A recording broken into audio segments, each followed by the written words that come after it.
This is the Pooja and Gurdeep podcast. From 98.1 CHFI Studios in Toronto, Canada.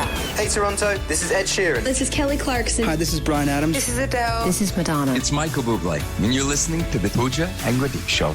It's fun. They're amazing. I think we've all been there in a social situation where you can hear a record scratch, like an actual record scratch. What'd you do? I know. Can't take you anywhere. Usually it's something that I say that's ridiculous and that gets the record scratch. This time I said something that I didn't see it coming and I should have known better. But I was talking to a bunch of moms over the weekend because we went to a birthday party and I brought the kids. You and kids' birthday parties, eh? This is your life now. This is my life. That's my going out. That's my fun time. It's 1 to 3 at a foam play place. Yes, it's always like a play center, which is where we were at. Shoes off. Yes, shoes off. It was so much fun. And I was talking to some of the other moms and I see them at pickup. So, you know, we always see each other and there's small talk. But this time we actually got to talk. Big talk. Yeah, big talk. Lots of talking. And so the mom whose son's birthday it was introducing me to some of the other moms and saying like, oh, you know, Max is in, you know, Bodhi's class. And we were sort of going through it. And then she was like, and just small world, she said, my husband went to school with one of the other parents here. So she was like, oh, yeah, they were in school at the same time. He goes, no. He goes, well, you know, I'm 90. And then she goes, oh, yeah, you're right. He's 89. She's like, I'm 88. And then another woman who was there, one of the other moms, she goes, oh, well, I'm 92. I'm the youngest. Oh, they're shouting out their birth years? Yeah. It's a weird way to announce your age. I didn't know that this was a thing. So then I just like innocently went, I'm 79. Record scratch. They all looked at me like they didn't know if it was a joke or if I was being serious, and then they saw I was serious. So all these parents who have kids who are the same age as Bodhi, which ties you together, they're all somewhat younger than you, in some cases significantly younger than you. Yes. 92, eh? And like then it got awkward. Then they're like, oh, you look great. You know, like it was a lot of that because they didn't know what to say. I mean, I know I'm an older parent. I just don't think I'm an older parent. I don't feel my age. Especially when you have kids that are in the same class, it sort of just like levels the playing field. Yes. But so is this a thing? Do people just go around like throwing out their birth years? I've never really sort of, like, you know who does do that is like sports parents. That's a thing for like hockey parents or baseball parents is because, you know, like, oh, your kid's in 04, your kid's in, because you're always thinking about draft year and like what age group you're playing with. Like, this is the 04 year, this is the, but outside of sports parents, I've never really heard that. I think like in hindsight now, should I have lied? Why did I just say my birth year? Like, why did I invited the record scratch. I see that. You definitely should not have lied because that's the kind of thing where, you know, you lie about that once, you've got to keep that up forever. Yeah. Right? Was Paul there? Did Paul have your back? Well, I was just a little worried that if he was in that conversation, you know, they would have been like 90, 88, 92, and I'm like 79, and he would have went 68. 68. They would have just like broke the record in half at that point. Party's over. You ain't got to go home, but you got to get the heck out of here. From CHFI Studios, it's the Pooja and Gurdeep podcast. You were at a kid's birthday party.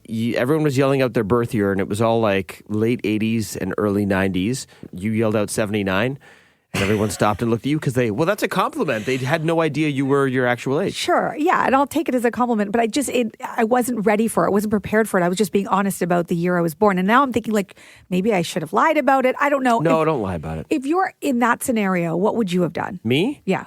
I'd be like, 1983. And they'd look at me and then be like, what am I doing here? I don't have any kids. And then they'd be like, security. Get this guy out of here. And you're like, what? I really like jungle gyms and foam things. This guy is a creep and he's not wearing any shoes. The Pooja and Gurdeep podcast. From 98.1 CHFI. International Waffle Day. Let's all internationally get on board with a sweet, sweet waffle this morning. So yummy. You know, they do say that men are waffles, or men are like waffles, and women are like spaghetti. What? Yeah. You've never heard this before? I thought men are from Mars, women are from Venus. Oh, that was too many mixed analogies. That was a different book. This is another book about couples and relationships, and the idea being that men are waffles because they deal with one problem at a time and they can compartmentalize. Right? Okay, You're in one square. Okay, I'll agree with that. Of the waffle. And then women, you know, a lot of their thoughts flow together like spaghetti. It's all connected. Yeah. And it's like a hot, sloppy mess? Well, no. Spaghetti and meat sauce is very... Look, you have to wear an apron when you have spaghetti for a reason. Okay. It gets messy. But this is meant to help you in your relationship to understand women better and vice versa. Some of it is generalizing, but, you know, like a scenario you can think of is like you're focusing on a specific issue right. And like the spaghetti. sink is broken. I must fix this. Nothing else exists until I fix the sink. Exactly. But then spaghetti is thinking, oh, well, this affects other areas of my life because the sink is, not okay, then I can't do the dishes. And if I can't do the dishes, then I can't provide for my family. And, it goes on and on. And then he won't love me. That's how, okay. So basically, all you're saying- connected. So your brain is like a never-ending plate of tangled noodles. That actually explains a lot. I actually think you're maybe... No, I think you're not understanding because I'm not trying to say that. I'm just saying we're more complex. You're a little more simple. I think you're more of a jalapeno popper.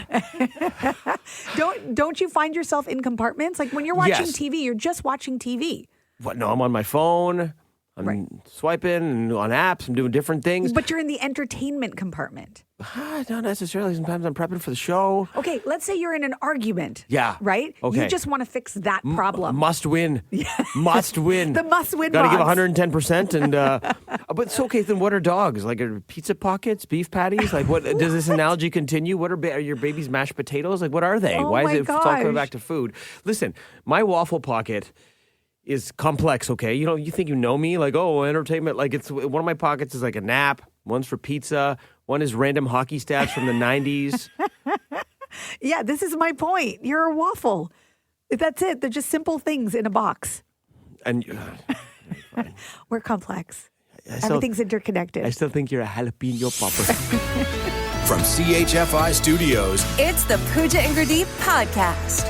So I was hanging out with some friends over the weekend, and my buddy's wife shared the cutest story. It was a real, like, oh my gosh moment. Mm-hmm. Okay, so I'm not going to say where they live, and you'll see why. Somewhere in the GTA. They moved to a new municipality recently, though. Okay. I was catching up with them. They've got young kids, like 9 and 5. And the kids are in new schools. So in the neighborhood they used to be in the GTA, she was telling me how, like, the kids just weren't... she felt like she had no relationship with the teachers. Like she'd go to the parent-teacher interview. She felt like she was getting like a bit of a frosty reception, bit of cold shoulder from the teachers. And she's like a really sweet woman. Mm-hmm. And she's trying to form this relationship with the teachers. And she's just like, I felt like there was no kind of community. There was no warmth. And she didn't like that. So she's like, we're moving. Yeah, well, that wasn't all the reason they moved, but it was anyways. They ended up moving, and now they love where they are. But she was saying, all of a sudden, it changed, and she was like she went in one day for parent-teacher interviews, and the teachers were all like, "Hey, how are you doing? How's everything? Like, how's work?" Like, they just completely opened up to her. They were looking her in the eye. They were paying attention to her. They were being really sweet, and she's like, "What? Oh, okay. What changed? Like, I didn't do anything." Like, she kind of stopped making an effort, even.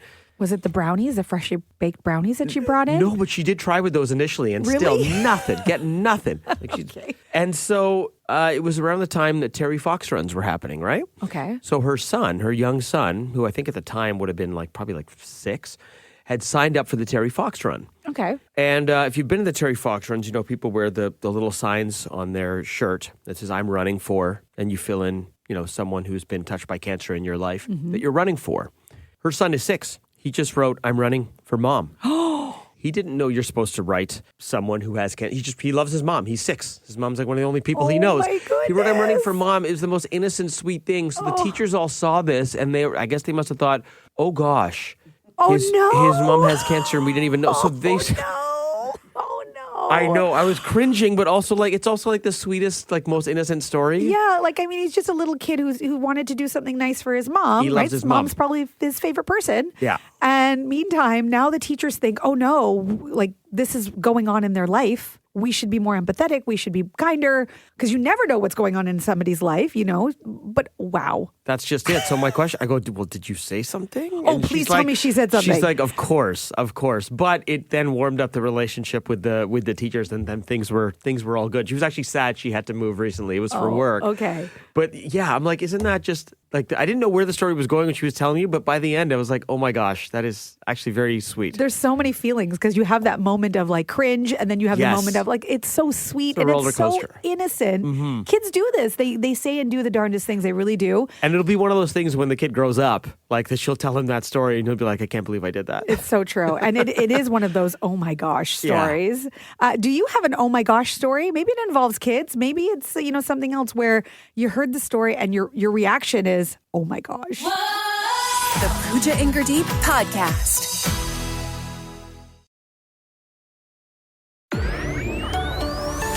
This is the Pooja and Gurdeep podcast. And we want to know, what are your oh my gosh stories, specifically when it comes to like little kids, when they say the darndest things, they do the darndest things, and you're left with, basically, oh my gosh, what else can you say? Susan in Toronto, what happened? I'm a kindergarten teacher, and I was offering one of my students something to take home from the classroom that was on the wall. Okay. She looks at me and says, "No, my mom says I have too much crap in my room." Oh my gosh. So she thought what you were offering her was essentially crap. Yeah, pretty much. Yeah, I guess what I sent home is crap. I'm just like, well, okay then. And then the others took it. But when you hear like a 5-year-old going, I have too much crap in my room. That's hilarious. Kids are so honest. That's I love definitely it. an oh my gosh story. Susan, thank you for sharing that. Pleasure. Have a good one. Take care. Bye-bye. That would be one of those situations where I'm like, oh no, have I said this in front of my child now? Have I referred to it as that and that's why she's repeating it? I don't know. Yeah, I feel like you're just on the cusp of having many oh my gosh moments with C and Bodhi because they're getting to that age where they're very talkative, they're observing and soaking in everything, and they're going to regurgitate that in front of people. You don't want them saying things in front of. Yes, and at least I know I'm not alone because you have a lot of oh my gosh stories. Getting a lot of text to 981-981. Douglas from Peterborough writing, at a family dinner, my 5-year-old Lucy suddenly stood up, clinked her sippy cup with a plastic spoon, and proudly announced, I just wanted to say I'm getting married. What? Everyone gasped, and then when asked who the lucky person was, she said, Paw Patrol's Chase. We all just said, oh my gosh. Oh, that's adorable. So she was 5 and she wanted to marry Paw Patrol's Chase. Which is a dog, so right. it's adorable. Dogs are adorable. I love that. Diane from Alliston texting in saying, after losing his first tooth, my 6-year-old Ben left a note under his pillow, but it wasn't just a request for money. It was a whole business pitch. Dear Tooth Fairy, I have more teeth coming out soon. If you want them early, we can make a deal. Maybe like $10 a tooth. What? That's what the note said. The kid tried to haggle. Oh my gosh. That's a smart kid. This kid is going to go on to be an entrepreneur. Yeah. You got to hone in on that. That's wonderful. And we're getting some doozies. Ayala from Scarborough texting in saying, while standing in a grocery store line, my 3-year-old Ethan loudly asked, Mommy, why does that lady have a mustache like Grandpa? Oh, no. Oh, gosh. No. There was dead silence. Grandpa's mustache was indeed legendary, though. Wow. No. You think it was like one of those like French twirly mustaches with like the mustache gel in it? This is just not fair when kids put you in this position. What do you do? You probably just want to completely like shrink and disappear. Yeah. And just you want to be anywhere on the planet except for that grocery store at that moment. And you can't laugh because then you're just encouraging it. But right? you laugh about it later, probably. Of course. Like she's laughing. Ayala's laughing about it now. We're laughing about it. Thank you for sharing. Here's another one from Sarah in Etobicoke. My 5-year-old Liam overheard me and his dad talking about our bills. Liam decided to chime in with, why don't you just buy more money at the money store? Because that's how things work. Yeah. I love that. You just go to the bank machine and money comes out. There's always money available. Like the story that inspired this segment. That's just very innocent. It's so cute. From CHFI Studios, It's the Pooja and Gurdeep podcast.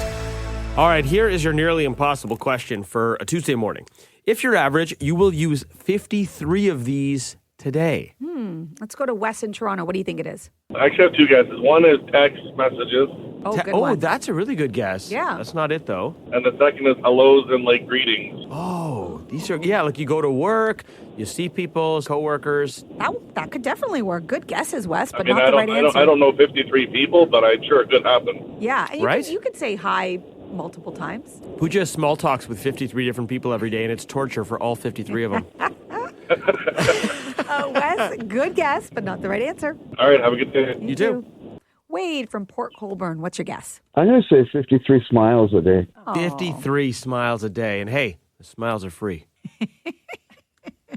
Right? That's true. Wade doesn't seem like he's smiling But right now. No, that smile cost me a lot.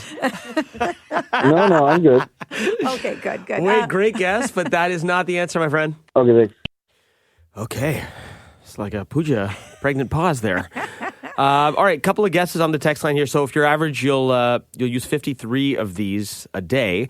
Alia texting in from Toronto saying, is it brain cells? Oh, But then that's she good. said, just kidding. Is it the number of questions you may ask? Oh. That's a very good guess. That's a really good You're a guess. very inquisitive person. Yes, a lot of good guesses on our text line, including from Joanne, who wrote and said emojis. Ooh, emojis. That's a great guess. Yeah, you would use about that many in a day. The average person would. I think you would use way more because you basically are hieroglyphics. You don't use any characters or actual words. You just text in emojis. I'm very expressive, and one could argue an actual walking emoji. You are. You should go watch the Emoji Movie. That is you. Those are your people. So true. Ooh. Andrew texting in 53 handy wipes.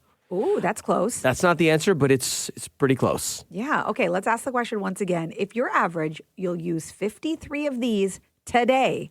What do you think it is? Let's go to Ben in Stony Creek.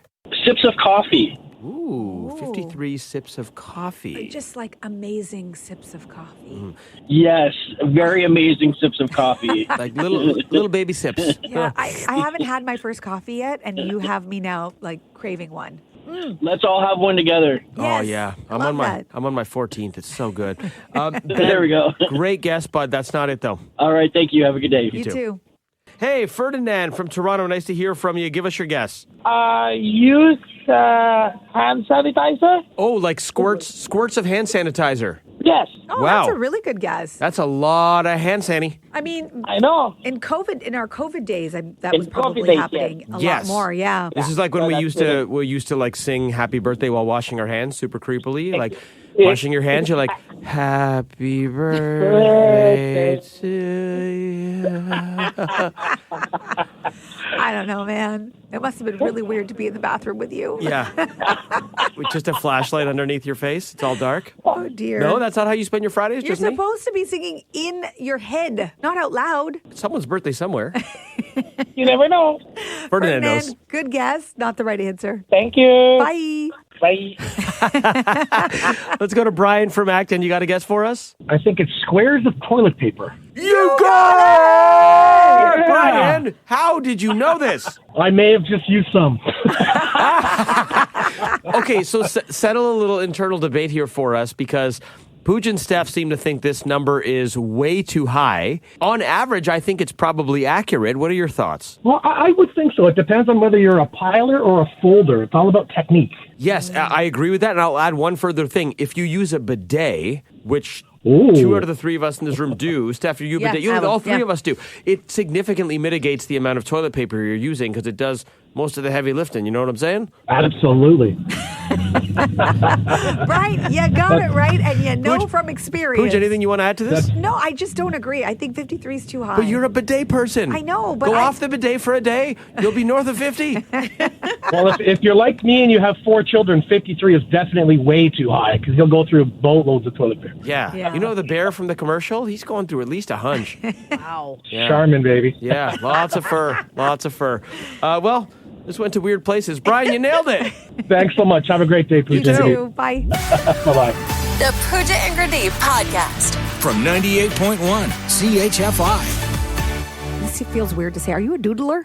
Are you a doodler? That sounds like an offside question. Are you a doodler? Do you like to doodle? I think I did a lot when I was in school. When Yeah. you'd sit there in class and your mind would sort of wander and you'd daydream, I would doodle, but not so much now. You don't do it in like Zoom meetings that we have now? No, I feel like they know when you're up to no good on Zooms. Really? Sometimes I just find myself doing like for me the go-to doodle is like a flower. I don't know why. I don't think I've That's ever what I doodled do. a flower. No, what's your go-to doodle? Mine was the kind of like abstract art almost. I would just like let my hand sort of go without even thinking and just go in every direction, circle, whatever, and then I would close the loop. What? And then whenever it would be like almost this like weird blob with many things coming out, and then I would look at it, turn the paper different directions, and then I would turn the blob into like I would add like eyes, teeth, a mouth, like hands. I would turn it in. It would wind up looking like this sort of like kind of cool abstract sort of monster, like a Picasso monster. Okay. I was going to try to interpret what our doodles mean. That one just might be serial killer. I'm not sure. I'm not sure. I will look. I'm going to look it up. Producer Steph, what's your doodle? I used to doodle like you. I would do flowers. I would do little spirals. But I remember doing a lot of 3D boxes. Oh, You start with the yes. square and then make the Yeah. like horizontal lines. Yes. Then, yeah. That's a good one too. Okay, Yeah. you know what? It's funny that you mentioned that you do a bunch of different doodles because I guess it is depending on your mood and what you're feeling. So Okay. maybe, it was reflective of that. So I'm going to go with boxes for you. And if you want to know what that means, according to the article I'm reading at least, when it comes to your doodle and it's a box, it's a desire for structure, organization and control. Nope, not me at all. It's a desire for it. Yeah. You desire control I'm and joking. structure. That's so me. Is it really? Yeah. It indicates an analytical and efficient mindset. So that's good. And maybe also feelings of being trapped and overwhelmed. Yes, all of the above. All these things. Steph's a low-key mathlete, and this fits with her mathlete. What does it say about my abstractness? Okay, I'll get to that in just a minute. Flowers, which is what I usually doodle, sensitive, kind, family-focused nature, often with a preference for beauty and a connection to nature. Stunning and Sounds gorgeous. about right. All of that tracks except for the connection to nature. This person who doesn't go outside. I do now sometimes. Okay, yours. Free-flowing doodles. Yeah, that's a category. So this is the thing. Well, I had to look at, it's hard to find, but it says... Have to go deep into the doodle. Yeah, the emphasis is on the act of creating rather than achieving a specific image or design, allowing for spontaneous and unconstrained expression. Yeah, that tracks. That's you. This is me. Yeah, you're somebody who colors outside of the lines. Absolutely. There you go. You're a different kind of doodler. Thanks. Thanks for listening to the Pooja and Gurdeep podcast. Listen to Pooja and Gurdeep live weekday mornings from 5 to 9. Only on 98.1 CHFI. Toronto's perfect music mix.